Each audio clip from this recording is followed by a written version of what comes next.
கிறிஸ்துவுக்குள் அன்பான தேவ ஜனமே, உங்களையும் மீண்டுமாக இந்த தொலைக்காட்சியின் வழியாக சந்திப்பதிலே மிகுந்த மகிழ்ச்சி அடைகிறோம்.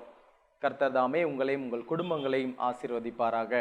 கடந்த நாளிலும் கர்த்தரும் ஒரு வாகன விபத்திலிருந்து கிருபையாக காப்பாற்றினார். கர்த்தருக்கு ஸ்தோத்திரம் செலுத்துகிறேன். தொடர்ந்து இந்த ஊழியத்தை செய்ய கர்த்தர் எனக்கும் கிருபை பாராட்டின தயவுக்காக நன்றி செலுத்துகிறேன். எங்களுடைய ஊழியத்திற்காகவும் எங்களுடைய குடும்பங்களுக்காகவும் எங்களுடைய தொலைக்காட்சி ஊழியங்களுக்காகவும் தொடர்ந்து ஜெபித்துக் கொள்ளுங்கள். கர்த்தர் தாமே பெரிய காரியங்களை செய்வாராக. இந்த நாளிலும் நாம் தியானிக்கும்படியாக கர்த்தர் நமக்கு கொடுத்த வேத வசனம் எபேசியரின் புத்தகம் 5ஆம் அதிகாரம் 16ஆம் வசனம். எபேசு சபைக்கு எழுதப்பட்ட நிருபம் 5ஆம் அதிகாரம் 16ஆம் வசனம். நாட்கள் பொல்லாதவைகளானதால் காலத்தை பிரயோஜனப்படுத்தி கொள்ளுங்கள். எனக்கு அன்பான தேவ ஜனமே, இந்த நாட்களிலும் காலத்தை குறித்து எப்படி நாம் பிரயோஜனப்படுத்தி கொள்ள வேண்டும்? இந்த உலகத்திலே இருந்து நாம் வாழ்ந்து பாவங்களுக்குள்ளும் அக்கிரமங்களுக்குள்ளும் சிக்கி தேவனுடைய சமூகத்தில் ரட்சிப்பையும் மீட்பையும் பெற்று பரலோக ராஜ்யத்திற்கு சென்று அவருடைய சமூகத்தில் நாம் வாழ்வதற்கு எப்படி காலத்தை நாம் பிரயோஜனப்படுத்தி கொள்ள வேண்டும் என்றும் நம்முடைய பாவத்திலிருந்து எப்படி விடுபட வேண்டும் என்றும் வேதம் நமக்கு பல காரியங்களில் ஏவப்படுகிறது. அன்பான தேவ ஜனமே, இந்த நாட்களிலும் பரபரப்பாக போய்கொண்டிருக்கக்கூடிய இந்த காலத்திலும் பலவிதமான காரியங்களுக்கு நாம் நம்முடைய வேலைகள் நிமித்தமும் நம்முடைய சொந்த சுயநலத்திற்காகவும் பல காலங்களையும் நேரத்தையும் கர்த்தருக்கென்று செலவிடாமல் உலக பிரகாரமாக செலவிட்டு கொண்டிருக்கிறோம். ஆனாலும் நாம் கர்த்தருக்குள் ரட்சிப்பை அடைய வேண்டும் என்பதற்காகவும் பரலோக ராஜ்யத்தில் தேவனோடு நாம் இணைந்து வாழ வேண்டும் என்பதற்காகவும் தேவன் நமக்கு கொடுத்த இந்த வார்த்தையானது எபேசியர் புஸ்தகம் 5ஆம் அதிகாரம் 16ஆம் வசனத்திலே காலத்தை பிரயோஜனப்படுத்தி கொள்ளுங்கள். நமக்கு கொடுக்கப்பட்ட இந்த கடைசி காலத்தை நாம் எப்படி பிரயோஜனப்படுத்தி கொள்ள வேண்டும்? பிரயோஜனப்படுத்தி கொள்வதினால் ஒரு மனிதன் பெற்ற ஆசீர்வாதத்தை நாம் இன்று பார்க்க போகிறோம். அப்படி நாம் காலத்தை பிரயோஜனப்படுத்தி கொள்ளும் போது கர்த்தரானவர் நமக்கு கொடுக்கக்கூடிய ஆசீர்வாதம் ஒரு மிகப்பெரிய ஆசீர்வாதமாக இருக்கும். ஏனென்று சொன்னால், நாம் செய்யக்கூடிய ஒவ்வொரு செயல்களிலும் கர்த்தரை முன்னிறுத்தி ஜெபம் செய்து, கர்த்தாவே இந்த காரியத்தை ஆசீர்வதியும், இந்த காரியத்தில் எனக்கு வெற்றி தாரும் என்று தான் நாம் ஜெபம் செய்கிறோம். அப்படிப்பட்ட தேவனை நோக்கி நாம் ஜெபம் செய்யும் போதும் விண்ணப்பம் செய்யும் போதும் பல ஆசீர்வாதங்களையும் பல அற்புதங்களையும் தேவன் நமக்கு கொடுக்கிறார். இந்த காலத்தை நாம் எப்படி பிரயோஜனப்படுத்தி கொள்ள வேண்டும்? ஏசாயா தீர்க்கதரிசியின் புஸ்தகம் 55ஆம் அதிகாரம் 6ஆம் வசனம் சொல்கிறது, கர்த்தரை கண்டடையத்தக்க சமயத்தில் அவரை தேடுங்கள்.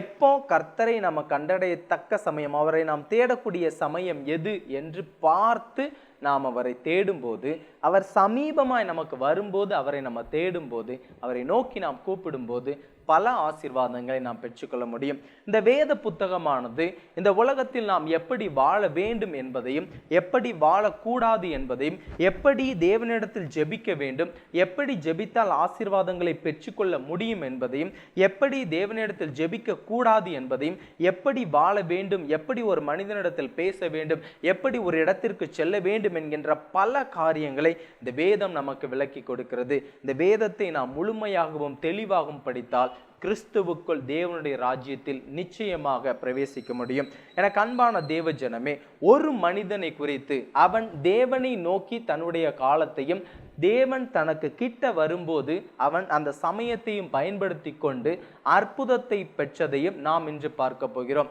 அவனை போன்று நாமும் தேவன் கிட்ட வரும்போது, நாமும் அவரிடத்தில் அருகில் செல்லும் போது எவ்வாறு அவரை நாம் பயன்படுத்தி கொண்டு ஆசீர்வாதத்தை பெற்றுக்கொள்ள போகிறோம் என்பதையும் இந்த பகுதியில் பார்க்க போகிறோம். எல்லாருக்கும் தெரிந்த ஒரு பகுதி, மார்க்கு எழுதின சுவிசேஷம் 10ஆம் அதிகாரம் 46ஆம் வசனம் முதல் 52ஆம் வசனம் வரைக்கும் ஒரு சம்பவமானது நடைபெறுகிறது. இந்த பகுதியானது எல்லாருக்கும் நன்றாக தெரிந்த ஒரு பகுதி. ஆனாலும் இந்த பகுதியில் இருக்கக்கூடிய ஒரு மறைபொருளானது, அந்த குருடன் எந்த விதமான சமயத்தை எதிர்பார்த்து கொண்டிருந்தான், எப்படிப்பட்ட சமயத்தில் தேவனை நோக்கி கூப்பிட்டான், மற்றவர்கள் இருந்த போதிலும், மற்றவர்கள் அவனை அதட்டின போதிலும் அவன் என்ன செய்தான் என்பதை நாம் தெளிவாக பார்க்க முடியும். எனக்கு அன்பான தேவ ஜனமே, மார்க் எழுதின சுவிசேஷம் சுவிசேஷம் 10ஆம் அதிகாரம் 46ஆம் வசனம் முதல் 52ஆம் வசனம் வரை இயேசுவானவர் இந்த பூமியிலே ஊழியம் செய்யும் போது எரிகோவுக்கு வரும்பொழுது, எரிகோவுக்கு சமீபமாய் வரும்போது திரளான ஜனங்கள் முன்னும் பின்னுமாக போய்கொண்டிருக்கிறார்கள். திரளான ஜனங்கள் அவருக்கு பின்னாக செல்கிறார்கள், திரளான ஜனங்கள் அவருக்கு முன்னாக செல்கிறார்கள்.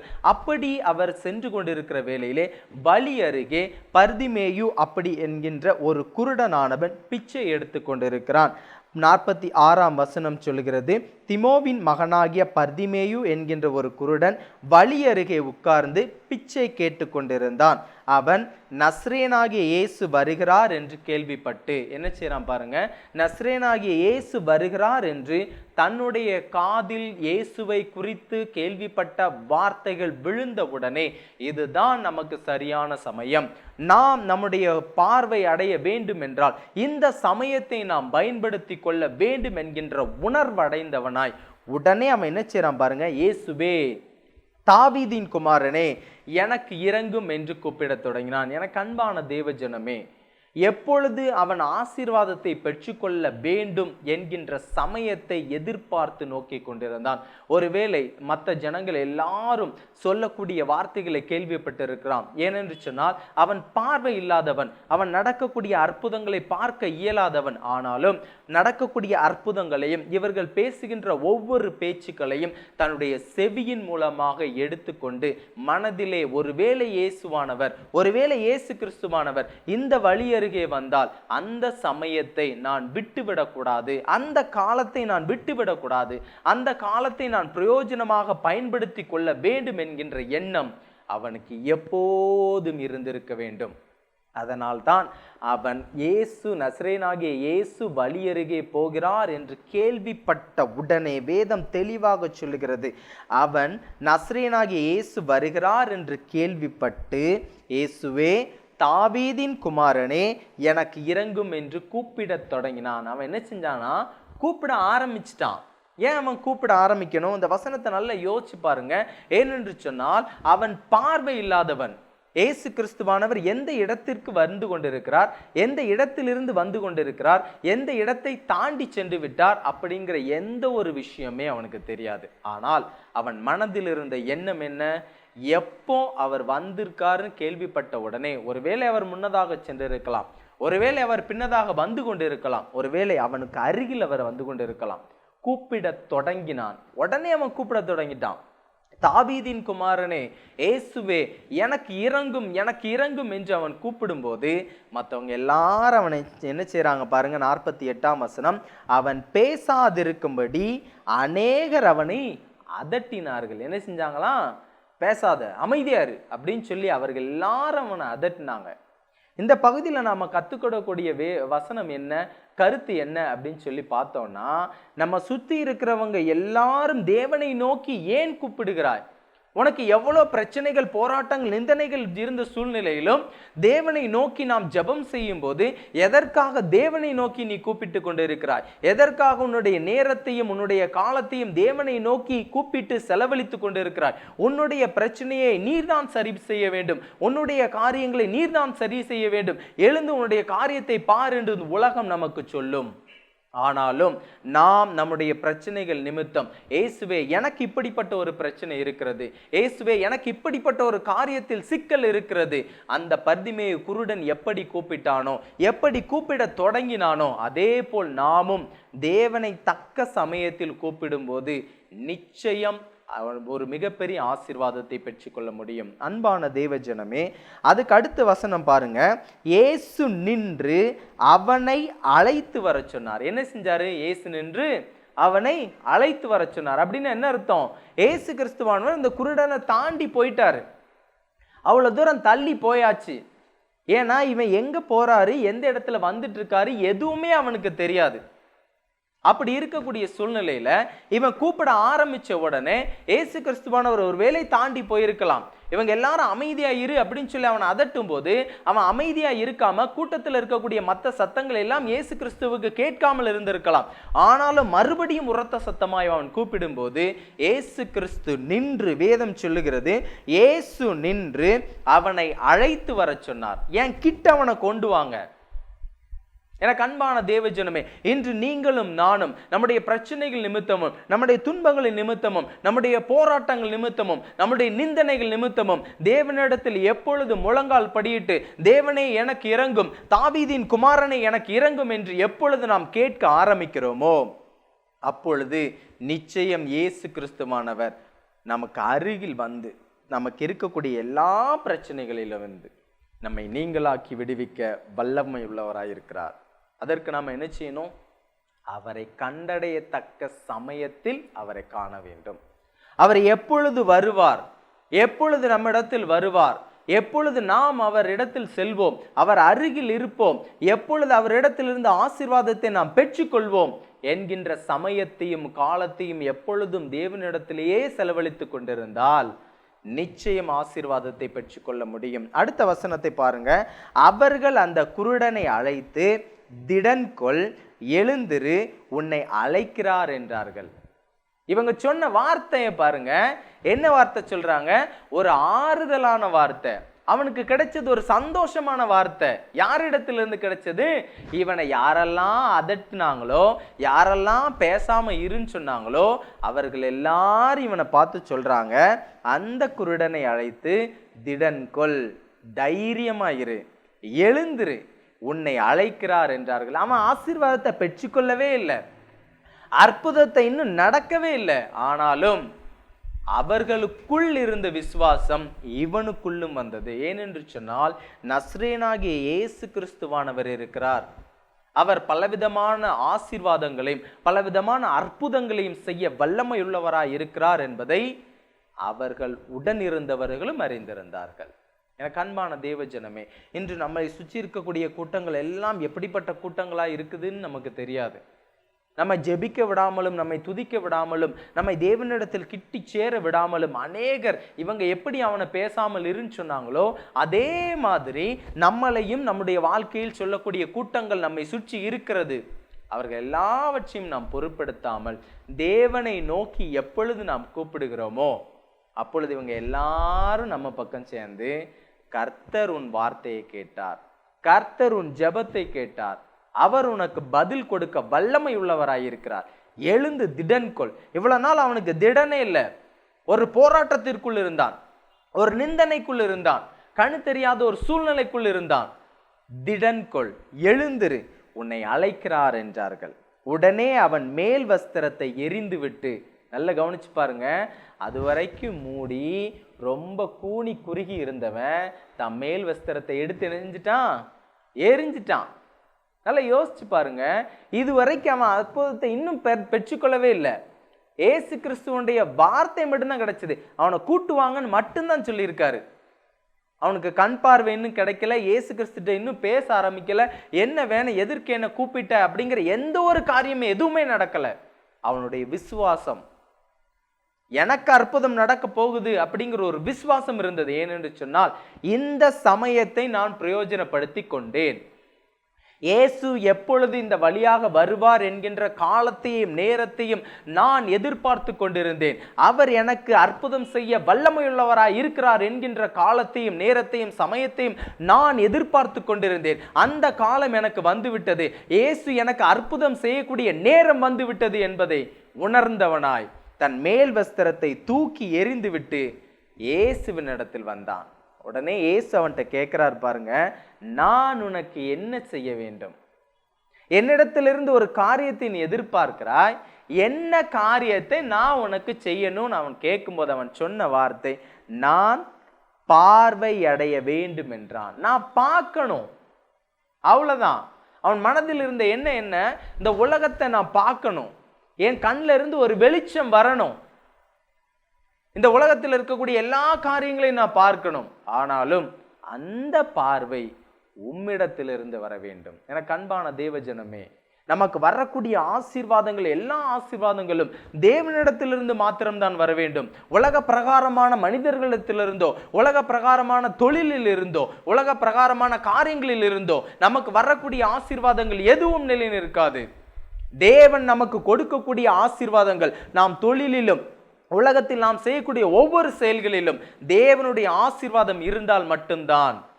பெரிய பெரிய காரியங்களும் அற்புதங்களும் தேவ கிருபையால் நடக்கும். அடுத்து என்ன நடந்துச்சு பாருங்க.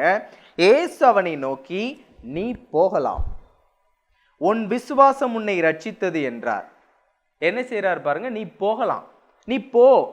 இதைத்தான் இயேசு சொல்றாரு. நீ பார்வை அடைவாயாக, உனக்கு இந்த மாதிரி பார்வை வரணும் எதுவுமே சொல்லல. நீ போ, உனக்கு என்ன விருப்பமோ அதை நீ என்கிட்ட கேட்டுட்ட, நீ போகலாம், உன் விசுவாசம் உன்னை ரட்சித்தது. அந்த விசுவாசம் அவனை ரட்சிக்கிறதுக்கு காரணம் என்ன? முதலாவது காரியம், அவன் இயேசு கிறிஸ்து வரக்கூடிய வழியிலே எப்போதும் இருந்தான். அவர் வரக்கூடிய சமயத்தை எதிர்பார்த்து கொண்டிருந்தான். இயேசு எனக்கு அற்புதம் செய்ய போகிறார் என்பதை உணர்ந்தவனாய், ஒரு விசுவாசம் உள்ளவனாய், தன்னுடைய மேல் சட்டை இனிமே எனக்கு இந்த வஸ்திரம் தேவையில்லை, பிச்சை எடுக்கக்கூடிய சூழ்நிலை எனக்கு இனிமே வராது என்பதை உணர்ந்தவனாய், இனி இந்த நிலைமை என்னிடத்தில் இருக்காது என்பதை உணர்ந்தவனாய், விசுவாசம் உள்ளவனாய் மேல் வஸ்திரத்தை தூக்கி எறிந்துவிட்டு இனி பழைய நிலைமைக்கு நான் போக மாட்டேன் என்பதை உணர்ந்தவனாய். ஏனென்று சொன்னால், இயேசு கிறிஸ்துவை கண்டடையத்தக்க சமயத்தில் நான் கண்டுவிட்டேன்.